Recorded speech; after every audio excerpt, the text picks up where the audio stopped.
الرحمن الرحیم باب ما جاء این یضع الرجل وجهه اذا سجد۔ اب امام ترمذی رحمۃ اللہ علیہ نے پہلے باب میں سجدے میں جانے کا طریقہ بیان کیا، نمبر 2۔ دوسرے نمبر پہ یہ بات پچھلی حدیث میں بھی آئی، اس میں تھوڑی وضاحت رہتی تھی کہ اب سب سے پہلے یہ کہ ہاتھ رکھنے کہاں ہیں اور اپنا چہرہ جو ہے سجدے کے دوران چہرہ یعنی سر کہاں پر رکھنا ہے اور ہاتھ کہاں پر رکھنے ہیں، یہ مسئلہ آپ دو باتیں سمجھیں۔ پہلی بات یہ کہ امام شافعی رحمۃ اللہ علیہ کہتے ہیں کہ ہاتھوں کو گھٹنوں کے پاس رکھا جائے گا مونڈوں کے برابر، ہاتھوں کو گھٹنوں کے پاس رکھا جائے گا موڈوں کے برابر۔ لیکن اگر ہاتھوں کو گھٹنوں کے پاس رکھے موڈوں کے برابر رکھیں تو پھر دو چیزیں ہیں۔ اللہ کے نبی نے فرمایا، آپ نے زاد الطالبین میں حدیث پڑھی ہے، حضرت علی رضی اللہ عنہ فرماتے ہیں حضور پاک علیہ السلام نے فرمایا اذا سجدت فضع کفیک وارفع مرفقیک او کما قال۔ بات سمجھ میں آئی کہ اب جب تو سجدہ کرے تو ہاتھوں کی ہتھیلیوں کو انگلیوں کو ملا کے بالکل سیدھا زمین پہ ہاتھ رکھنے ہیں، نہ تو انگلیاں الگ ہو نہ ہاتھ ایسے مانگنے والے کی طرح ہو، بالکل فضع کفئی کا، ہاتھوں کو بالکل سیدھا انگلیاں آپس میں ملی ہوئی ہوں، اور اپنے کوہنیوں کو بازوؤں کو پہلو سے نکال دو۔ اور اس کی بعد روایت میں آتا ہے کہ حضور علیہ الصلوۃ والسلام جب سجدہ کرتے تھے تو آپ صلی اللہ علیہ وسلم کی کوہنیوں کے درمیان سے بکری کا بچہ نکل جاتا تھا۔ تو اگر مونڈوں کے برابر گھٹنوں کے پاس ہاتھ رکھیں تو ان احادیث پہ عمل نہیں ہوتا۔ بات سمجھ میں آئی؟ اور پیچھے جو حدیث گزری ہے اس میں حضرت ابو حمید ساعدی رضی اللہ عنہ نے یہ بات کہی ہے کہ حضور علیہ الصلوۃ والسلام نے کیا کہا، کیا کیا، وضع کفی حذاء منکبیہ۔ تو حذاء منکبیہ یہ حدیث میں ہم پیچھے کہتے ہیں کہ یہ وہ طریقے ہیں جو آپ علیہ السلام منسوخ ہو چکے تھے، آپ علیہ السلام چھوڑ چکے تھے۔ کیوں کہ ان حدیث پہ تطبیق کیسے بٹھائیں، ایک بات۔ اور احناف کے نزدیک جو طریقہ ہے وہ یہ ہے، جمہور کے نزدیک، بلکہ امام مالک امام احمد بن حنبل بھی اس مسلک میں، ہم کہتے ہیں کہ ہاتھوں کو آگے رکھا جائے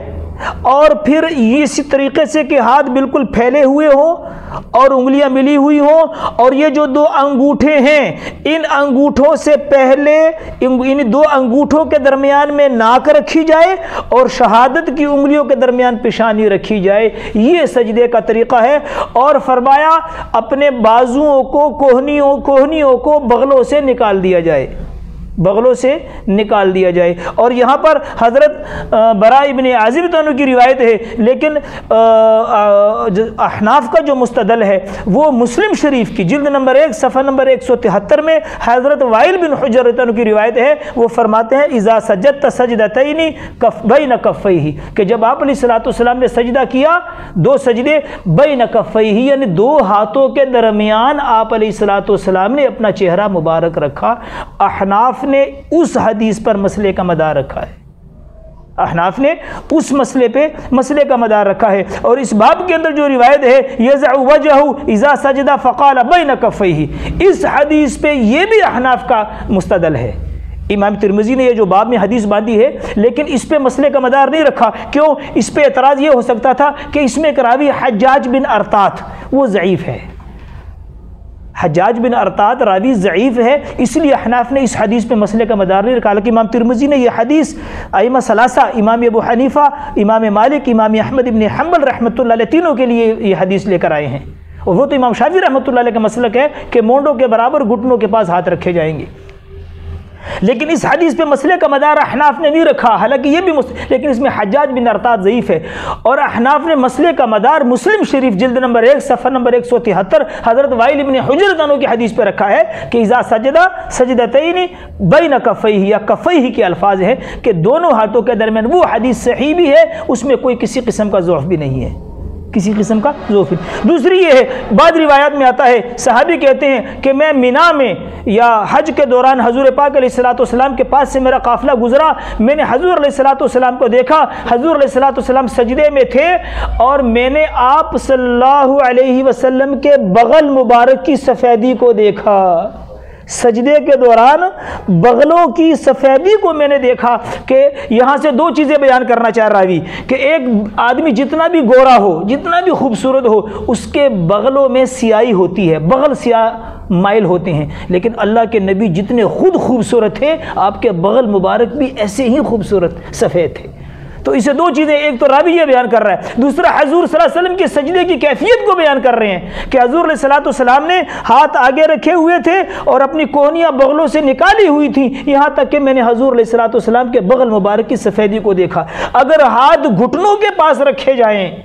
تو پھر نہ تو سجدے کا یہ طریقہ بنتا ہے، نہ اس طریقے سے کوئی آدمی سجدہ کر سکتا ہے۔ لہٰذا ان روایات کی بنیاد پہ احناف کہتے ہیں کہ ہاتھوں کے درمیان چہرے کو رکھا جائے گا، یہی حضور علیہ السلام کا طریقہ ہے، اور کونیوں کو پہلوؤں سے نکالا جائے گا۔ لیکن یہ مسئلہ یاد رکھیں کہ جماعت کی نماز میں صف میں چونکہ آپ ایسا نہیں کر سکتے، صف میں علماء نے لکھا ہے کہ یوں کر لے کہ یہ جو کونیاں ہیں یہ زمین پہ نہ رکھے، اس کو تھوڑی زمین سے اٹھا لے